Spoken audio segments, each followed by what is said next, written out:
ಅಲ್ಲಿ ನಾನು ಮಾರ್ಕೆಟ್ ನಾವೇನಾದ್ರೂ ಡೆವಲಪ್ ಮಾಡ್ಬೇಕಂದ್ರೆ ಈ ಫ್ಯಾಮಿಲಿ ಮುಂದೆ ಬಂತು. ಇವ್ರಿಗೆ ಒಂದ್ ಮಾತು ಹೇಳಿ ಹೋಗ್ತೀನಿ, ಆಮೇಲೆ ಮತ್ತೆ ಇವ್ರನ್ನ ಪೂಜೆಗೆ ಕರೆಯೋದು. அசோகா ரோடு இருக்குது. அந்த ரோடு பண்ணும் போது 3 வருஷம் கோர்ட்ல நான் சுத்தி வந்தேன். அந்த ரோடு பண்ண முடியாது. அப்ப இந்த ஜெயந்தி ஸ்ரீனிவாஸ் வார்டுல எப்பவுமே ஸ்கூலுக்கு ஆட்டோ வராது, ஹாஸ்பிட்டலுக்கு ஆட்டோ இந்த ஏரியாவுக்கு இந்த வார்டுக்கு வராது, இந்த ஸ்லம்கே வராது, ஒரு ஆட்டோ வராது. அப்படி இருக்குது இந்த ஏரியா. எல்லாம் வீடு அடிச்சிருக்கிறாங்க. ரோடே பண்ணல, அசோகா ரோடே பண்ணல இவ்வளவு வருஷமா. எப்பவுமே கோர்ட்ல சுத்தி அப்பவுமே நான் யாருக்கும் பேசல. இப்ப அசோகா ரோட்ல எவ்வளவு பிசினஸ் நடக்குது, மார்க்கெட் உள்ள அது பிசினஸ் நடந்திருக்குதா இல்லையா?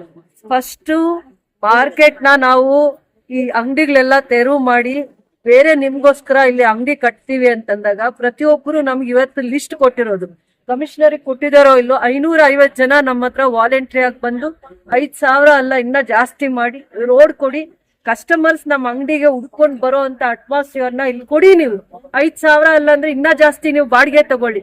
ರೋಡ್ ಇಲ್ಲ, ಕಸ್ಟಮರ್ ಮೂಗ್ ಮುಚ್ಕೊಂಡ್ ಬರ್ತಾರೆ, ಏನು ವ್ಯಾಪಾರ ನಡೆಯಲ್ಲ, ಇಡೀ ದಿನ ಕುತ್ಕೊಂಡ್ರು ನಾವೇ ಸರ್ವೈವ್ ಆಗಲ್ಲ, ನಮ್ ಫ್ಯಾಮಿಲಿನ ಹೆಂಗ್ ಸಾಕ್ತಿವಿ ಅಂತ ಮಾತಾಡಿದಾಗ ನಾನು ಕಷ್ಟ ಬಿದ್ದಿರೋದು ನಿಜಾನೇ. ಆದ್ರೆ ಹಿಂದೆ 100 ಮಾತಾಡಿದ್ರು, ಅವ್ರು ಹಂಗ್ಸಿದ್ರು, ಅವ್ರು ಅವಮಾನ ಮಾಡಿದ್ರು, ನಾನ್ ಕೆಲಸ ಮಾಡಿದ್ದೀನಿ.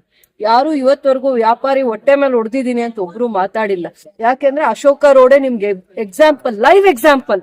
ನಾನ್ ಹಿಂದೆ ಯಾವ್ದು ಹೋಗಿ ಹೇಳಕ್ ಹೋಗಲ್ಲ. ಅಶೋಕ ರೋಡ್ ಹೇಗಿತ್ತು, ಯಾಕೆ ಕೋರ್ಟ್ ಅಲ್ಲಿ ಇತ್ತು, ಅದು ಆ ಕೋರ್ಟ್ ಇಂದ ಆಚೆ ತರೋದಕ್ಕೆ ನಾನು ಏನ್ ಪ್ರಯತ್ನ ಮಾಡಿದೆ. ಆಮೇಲೆ ಆ ಒಡೆಯೋ ದಿನ ನನ್ನ ಹತ್ರ ಜಗಳ ಆಡಿದ್ರು. ಎಲ್ಲಿ ಜಗದೀಶ್ ಬಾಯ್ ಹೇಳಿ, ಎಲ್ರೂ ಜಗಳ ಆಡಿದ್ರು. ಜಗದೀಶ್ ಬಾಯ್ ಕೂಡ ಹೇಳಿದ್ರು, ನಮ್ಮ ಮನೆಗಳನ್ನ ಹೊಡೆದರೆ ಬಡವ್ರದು ಅಶೋಕ ರೋಡ್ ಮಾಡಕ್ ಆಯ್ತಾ ನಿಮ್ ಕೈಯಲ್ಲಿ, ನಮ್ಗೆ ರೋಡ್ ಕೊಟ್ರ ಅಂತ ಇವರು ಕೇಳಿದ್ರು, ಜಗದೀಶ್ ಬಾಯ್ ಕೇಳಿದ್ರು. ಆನಂದ್ ಕೃಷ್ಣ ಅಂತಿದ್ದಾರೆ, ಅವರು ನಮ್ ಪಾರ್ಟಿ ಸೀನಿಯರ್ ಲೀಡರ್.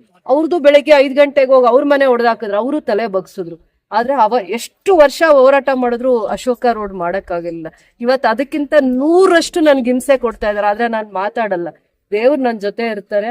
ಅದೊಂದ್ ಗೌರ್ಮೆಂಟ್ ಪ್ರಾಜೆಕ್ಟ್ ಆಗಿ KGF ಬರುತ್ತೆ, ಅಲ್ಲಿವರೆಗೂ ನಾನು ತಾಳ್ಮೆಯಿಂದ ಏನೇನು ಅವಮಾನ ಮಾಡ್ತಾರೋ ಮಾತಾಡ್ತೀನಿ. ಇನ್ನು ಏನ್ ಬಿಡ್ಬೇಕು ನಾನು ಬಿಡ್ತೀನಿ ಕೇಳಿದ್ರೆ.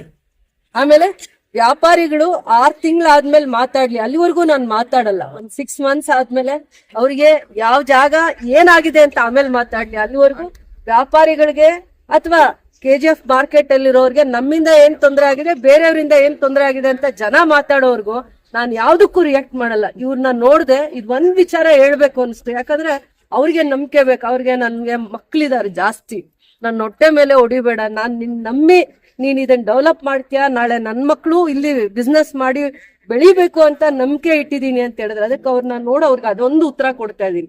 ಅವ್ರಿಗೆ ಮಾತ್ರ, ಅವ್ರ ಹಿರಿಯರು ವಯಸ್ಸಲ್ಲಿ, ಅವ್ರ ದೊಡ್ಡ ಕುಟುಂಬನ ಕಾಪಾಡ್ತಾ ಇರೋಂಥವ್ರು, ಅವ್ರಿಗೆ ಯೋಚನೆನೂ ಇದೆ.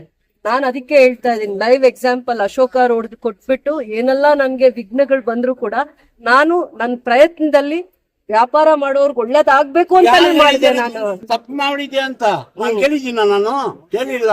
ನೀನು ಒಳ್ಳೇದೇ ಮಾಡಿದ್ದು, ಇದು ಏನ್ ಬೇಕು ಬಿಡ್ತೀನಿ ನಾನು. ಆಮೇಲೆ ಇವ್ರ ಮನೆ ಹತ್ರಕ್ಕೆ ರೋಡ್ ಹಾಕಕ್ ಬಂದಿದೀವಿ ಅಂತ ನನಗೆ ಗೊತ್ತಿಲ್ಲ. ಖುಷಿ ಆಗಿದೆ, ಒಳ್ಳೇದಾಯ್ತು. ಇವ್ರ ಮನೆಗೆ ರೋಡ್ ಇವಾಗ